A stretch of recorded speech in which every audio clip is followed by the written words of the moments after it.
ರಾಯಬಾಗ್ ಜಿಲ್ಲಾ ಪಂಚಾಯತ್ ಇಲಾಖೆ ವತಿಯಿಂದ ಕಾಮಗಾರಿ ಬಿಲ್ ಮಂಜೂರು ಮಾಡಲು ಗುತ್ತಿಗೆದಾರನ ಬಳಿ 12,000 ರೂಪಾಯಿ ಲಂಚದ ಹಣ ಪಡೆಯುತ್ತಿದ್ದ ಪಂಚಾಯತ್ ರಾಜ್ ಎಂಜಿನಿಯರಿಂಗ್ ಉಪವಿಭಾಗದ ರಾಯಬಾಗ ಜೆಇ ಲೋಕಾಯುಕ್ತ ಬಲೆಗೆ ಬಿದ್ದಿದ್ದಾನೆ. ಪಂಚಾಯತ್ ರಾಜ್ ಎಂಜಿನಿಯರಿಂಗ್ ಉಪವಿಭಾಗ ರಾಯಬಾಗ್ ಸೆಕ್ಷನ್ ಜೆಇ ಪಂಡಿತ ಟಿ ವಾಗ್ ಲೋಕಾಯುಕ್ತ ದಾಳಿಗೆ ಸಿಕ್ಕಿಬಿದ್ದ ಅಧಿಕಾರಿಯಾಗಿದ್ದು, ಗುತ್ತಿಗೆದಾರ ಮುತ್ತಪ್ಪ ಲಕ್ಷ್ಮಣ್ ಭಜಂತ್ರಿ ಎಂಬುವರು ಪಂಚಾಯತ್ ರಾಜ್ ಇಲಾಖೆಯಿಂದ 3 ಲಕ್ಷ ವೆಚ್ಚದಲ್ಲಿ ರಾಯಬಾಗ ತಾಲೂಕಿನ ಮುಗಳಕೋಡ ಪಟ್ಟಣದ ಸರ್ಕಾರಿ ಹಿರಿಯ ಕನ್ನಡ ಪ್ರಾಥಮಿಕ ಶಾಲೆ ಕೇತಗೌಡರ್ ತೋಟ ಮುಗಳಕೋಡದ ಶಾಲೆಯ ಶೌಚಾಲಯ ನಿರ್ಮಾಣ ಕಾಮಗಾರಿಗೆ ಮುಕ್ತಾಯಗೊಳಿಸಿದ್ದರು.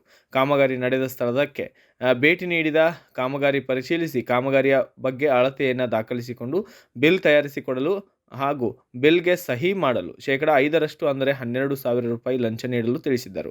ಇದರಿಂದ ಬೇಸತ್ತ ಗುತ್ತಿಗೆದಾರ ಮುತ್ತಪ್ಪ ಭಜಂತ್ರಿ ಲೋಕಾಯುಕ್ತ ಠಾಣೆಗೆ ತೆರಳಿ ಈ ಕುರಿತು ದೂರು ನೀಡಿದ್ದರು. ದೂರಿನ ಅನ್ವಯ ಲೋಕಾಯುಕ್ತ ಆಫೀಸರ್ಸ್ ಹಣ ಪಡೆಯುತ್ತಿದ್ದಾಗ ದಾಳಿ ನಡೆಸಿ ಬಂಧಿಸಿದ್ದಾರೆ. ಲೋಕಾಯುಕ್ತ ಪೊಲೀಸ್ ಅಧೀಕ್ಷಕ ಹನುಮಂತರಾಯ ಮಾರ್ಗದರ್ಶನದಲ್ಲಿ ಪೊಲೀಸ್ ಉಪಾಧೀಕ್ಷಕ ಭರತ್ ರೆಡ್ಡಿ, ಪೊಲೀಸ್ ಇನ್ಸ್ಪೆಕ್ಟರ್ ಆದಂತಹ ನಿರಂಜನ ಪಾಟೀಲ್ ಸೇರಿದಂತೆ ಅನೇಕರು ಕೂಡ ಈ ದಾಳಿಯನ್ನು ನಡೆಸಿದ್ದಾರೆ.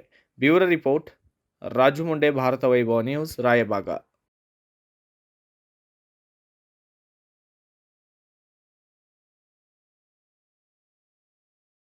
And debate with editor Dr. Yan Prashant Rao. Wanted reporters in print, digital and visual media for Bharat Vaibhav Daily Newspaper, BV News Channel and BV Fast Web News from all the talukas of Karnataka. If interested, send your resume to 9482633333.